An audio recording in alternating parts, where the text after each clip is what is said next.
welcome back to my channel. So today we are going to start the cardiology chapter from Master the Boards MTB Step 2 CK. तो सबसे पहले हम देख लेते हैं कि सिनकपी हमारे पास होता क्या है. So the first step in the evaluation of loss of consciousness from syncope is to show that the patient definitely lost consciousness. तो सिनकपी की हमारे पास सबसे पहली डेफिनेशन आ जाती है कि लॉस ऑफ कॉन्शियसनेस, उसे हम क्या बोलते हैं, सिनकपी. Just because a person falls to the floor or is less responsive doesn't mean there is syncope. ये चीज़ आप अपने जहन में रखें कि अगर पेशेंट कोई फ़र्ज़ किया हमारे पास आता है और ज़मीन पे गिर जाता है या अनकॉन्शियस हो जाता है, तो ये ज़रूरी नहीं है कि वो सिनकपी की वजह से हो. तो आपने अदर भी जो चीज़ें हैं वो भी आपने, या जिसे हम डिफरेंशियल डायग्नोसिस बोलते हैं, वो भी अपने जहन में ज़रूर रखने हैं उस वक्त. तो patients with true syncope are not likely to hear people speaking. तो आपने अगर कोई पेशेंट जो है ट्रू सिनकपी के साथ आया है तो is not able to hear people speaking होगा हमारे पास. ठीक है, ये चीज़ इंपॉर्टेंट है, ये आपके एमसीक्यूज के लिए. इसके अलावा यूरिनरी और bowel incontinence is to non specific to be useful. अब यूजुअली हम क्या करते हैं, अगर फ़र्ज़ किया कोई पेशेंट अनकॉन्शियस हो के आता है तो हमारा सबसे पहले फोकस क्या होता है कि यूरिनरी और बाउल इनकॉन्टिनेंस उस पेशेंट में है या नहीं है. तो ये जो है हमारे पास ये टू नॉन स्पेसिफिक कंडीशन है, इसको आपने अपने जहन में नहीं रखना. उसके अलावा जी हमने क्या करना है, evaluate loss of consciousness as follow. अब फ़र्ज़ किया हमारे पास कोई पेशेंट सिनकपी के साथ आ जाता है, तो आपने किस तरह उसको देखेंगे कि उसमें कौन सी वजह बननी है सिनकपी की. तो सबसे पहले हम देख लेते हैं कि लॉस ऑफ कॉन्शियसनेस है, अगर फ़र्ज़ किया सिनकपी के साथ है तो वो हमारे पास देखेंगे हम कि ग्रेजुअल है या सडन है. सडन में हमारे पास डिफ्रेंशिएटिंग कौन सी चीज़ें आ सकती हैं, या ड्यू टू वो कार्डियक रीजन हो सकता है या न्यूरोलॉजिकल रीजन हो सकता है. ठीक है, कार्डियक रीजन में हमारे पास क्या हो सकता है, एरिथमियाज वगैरह हो सकते हैं. न्यूरोलॉजिकल कंडीशन में हमारे पास क्या हो सकता है, हमारे पास स्ट्रोक हो सकता है. इस तरह और भी चीज़ें हो सकती हैं. इसके अलावा अगर फ़र्ज़ किया हमारे पास ग्रेजुअल ऑनसेट है तो वो टॉक्सिक मेटाबॉलिक काजेज हो सकती हैं. उसके लिए आप क्या करेंगे, सबसे पहले उसका ग्लूकोज लेवल चेक करेंगे, पल्स ऑक्सीमीटर लगा के ऑक्सीजन सेचुरेशन चेक करेंगे, यूरिन ड्रग स्क्रीनिंग हम कराएंगे अगर फ़र्ज़ किया आपको लगता है कि कोई पॉइज़न का केस है आपके पास. इसके अलावा हम ब्लड सीपी कराएंगे, जो हम चेक करें, यहाँ पे हम नमूनिया को भी देख सकते हैं, एनीमिया को. तो हमारे पास जो अब सडन लॉस के साथ आ गया अगर पेशेंट, तो आप देखेंगे कि वो कॉन्शियसनेस जो गेन कर रहा है वो किस तरह कर रहा है, या तो वो सडन गेन कर रहा है या तो हमारे पास ग्रेजुअल कर रहा है. अगर तो सडन कर रहा है तो हम कंफर्म कर लेंगे कि ये कार्डियक रीजन है. अगर वो ग्रेजुअल कर रहा है तो it may be due to neurological reason. तो उसके लिए हमने क्या कराना है, हेड सीटी करवाएंगे और साथ में ईईजी, इलेक्ट्रो इंसेफेलोग्राम जिसे बोलते हैं.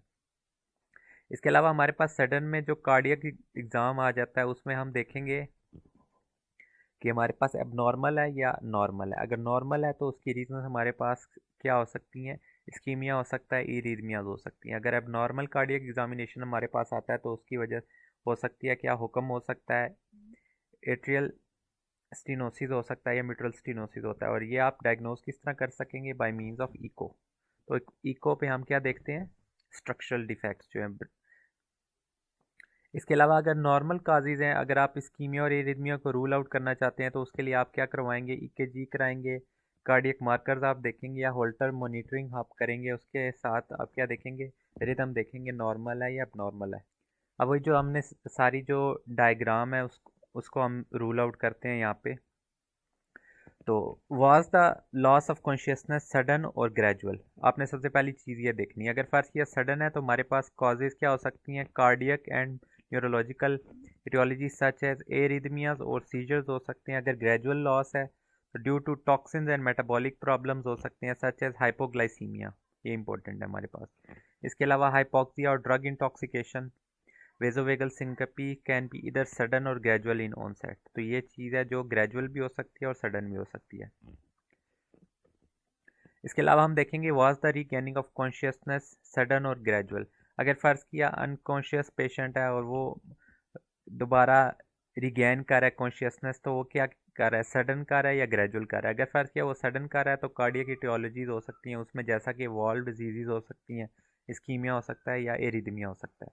अगर ग्रेजुअल है तो उसके लिए हमारे पास क्या हो सकते हैं, टॉनिक क्लोनिक सीजर्स हो सकते हैं, जनरलाइज सीजर्स हो सकते हैं। एक्सेप्शन इसमें हमारे पास absent scissor.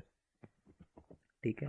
People don't cease and wake up right away, they have a post ictal state of confusion that can last up to 24 hours. तो ये चीज़ हमारे पास बड़ी इंपॉर्टेंट है कि आफ्टर सिनकपी हमारे पास जो पेशेंट है उस पर पोस्ट इक्टल स्टेट हो सकती है या वो कंफ्यूज रह सकते हैं, और ये कितना देर तक लास्ट कर सकता है, 24 आवर्स तक के लिए।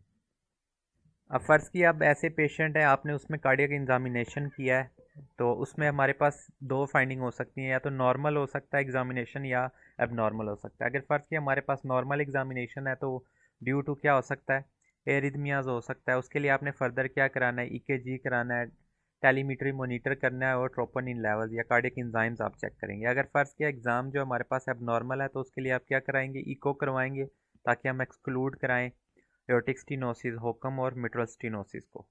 ठीक है। अब मैनेज किस तरह करेंगे, कोई पेशेंट अगर फ़र्क कि हमारे पास आ जाता है सिनकपी के साथ, तो management of syncope is based on the history and physical examination. Most important चीज़ जो आपने क्या करनी है, सबसे पहले हिस्ट्री और फिजिकल एग्जामिनेशन करना है, उसके बाद ही आप डायग्नोसिस बना सकते हैं। अब रूटीनली गेट अ हेड सीटी आप कराएंगे, ईकेजी कराएंगे, कार्डियक एंजाइम्स चेक करेंगे और इको कराएंगे। Those admitted to the hospital are placed on cardiac telemetry to monitor for an arrhythmia. आपने एरिथमिया के लिए उन्हें मोनीटर भी करना है। Those being discharged home have a 24 hour holter monitor placed for the same purpose. ठीक है। 90% of mortality from syncope is from cardiac issues.